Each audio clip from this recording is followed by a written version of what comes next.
meia-noite.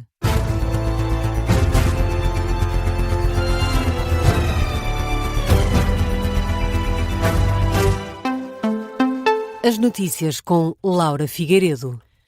Boa noite. A seleção portuguesa venceu a Nigéria por 2-1 no último jogo amigável antes da partida para o Mundial. A menos de 24 horas do arranque, Portugal despediu-se dos jogos particulares com mais uma vitória. No Estádio Municipal de Leiria, Pedro Neto marcou aos 23 minutos, Francisco Conceição aos 75. Pela Nigéria, o golo foi de Akor Adams aos 37 minutos. No final da partida, o selecionador nacional, Roberto Martínez, mostrou-se satisfeito com o jogo. Muito satisfeito com os dois jogos. Normalmente é muito difícil poder utilizar os 26 jogadores. Conseguimos isso. Digo difícil porque não há normalmente a possibilidade de fazer 11 substituições. É a primeira vez antes de uma prova como mundial de poder fazer isso. Utilizamos isso muito bem. Dá mais exigência ao grupo.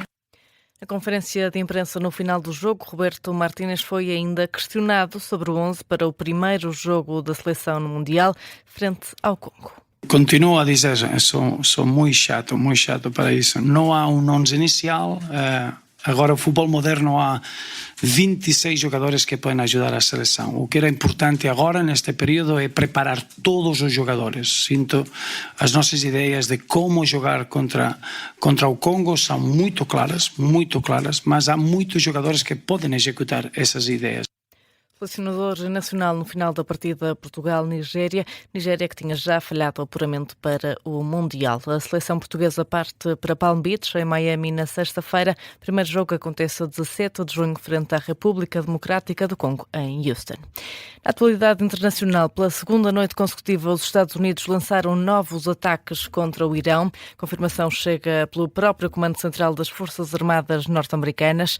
Na rede social X, o comando diz ter iniciado ataques adicionais de autodefesa contra múltiplos alvos no Irão. Washington esclarece também que os ataques são uma resposta à agressão injustificada e contínua de Teherão.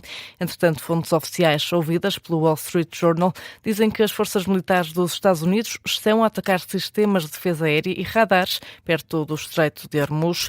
O Pentágono classificou os ataques como um ato de diplomacia coerciva concebido para forçar concessões iranianas na mesa de negociações. Quem o diz é Pete Hegseth, secretário de Defesa dos Estados Unidos, que afirmou esta tarde que se precisarmos de negociar com bombas, negociaremos com bombas e somos muito bons nisso. Além dos sons de explosões ouvidos em várias cidades pelo Estreito de Hormuz, a imprensa iraniana avança que estão também em curso confrontos nas águas do Golfo Pérsico e do Mar de Omã. O Irão já está a retaliar contra alvos norte-americanos no Iraque. Para já, a agência iraniana MER avança que um míssil iraniano atingiu a base americana em Erbil, no norte do Iraque. E já durante a tarde, Donald Trump tinha prometido continuar a atacar o Irão enquanto não houver acordo. Em declarações na Sala Oval da Casa Branca, o presidente dos Estados Unidos voltou a falar da colisão do helicóptero norte-americano com um drone iraniano no Estreito de Hormuz. Diz Donald Trump que agora os Estados Unidos têm todo o direito de continuar os ataques. Nós atacamos com força ontem e vamos fazer o mesmo hoje, caso não tenham visto, caso não tenham ligado a televisão. E vamos ver o que acontece com o acordo. Estávamos mesmo prestes a fechar o acordo, continuam a tratar-nos como idiotas. A julgar pelo helicóptero, acho que temos o direito de fazer isso. Eles abateram uma máquina verdadeiramente incrível, uma máquina extraordinária. Nós temos as forças armadas mais poderosas do mundo e às vezes é preciso usá-las.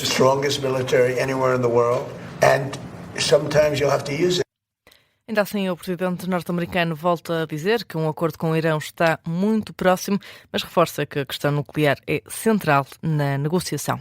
E depois destes novos ataques norte-americanos, o Irão diz que o Estreito de Hormuz está fechado a todos os tipos de embarcações. Num comunicado divulgado pela agência estatal iraniana IRIB, a Guarda Revolucionária anunciou que vai fechar o Estreito de Hormuz.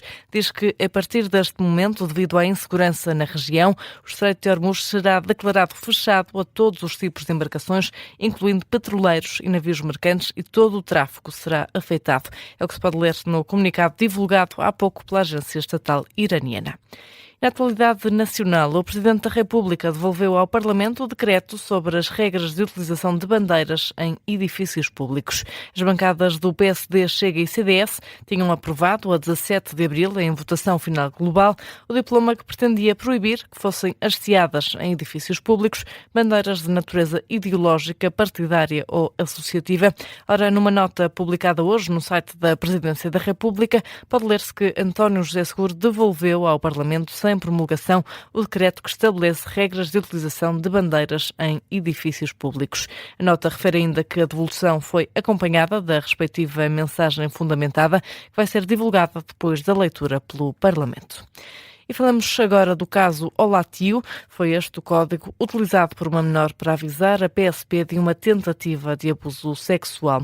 O caso remonta à madrugada de 2 de maio, dia em que uma criança de 12 anos ligou discretamente para a linha 112 e usou uma linguagem codificada para denunciar uma tentativa de abuso sexual de que estaria a ser vítima num carro onde estava o suspeito, a mãe da criança a dormir e também o irmão bebê. O alegado abusador condutor do veículo foi depois identificado na zona da Grande Lisboa, depois do agente da PSP ter conseguido obter informações através da criança.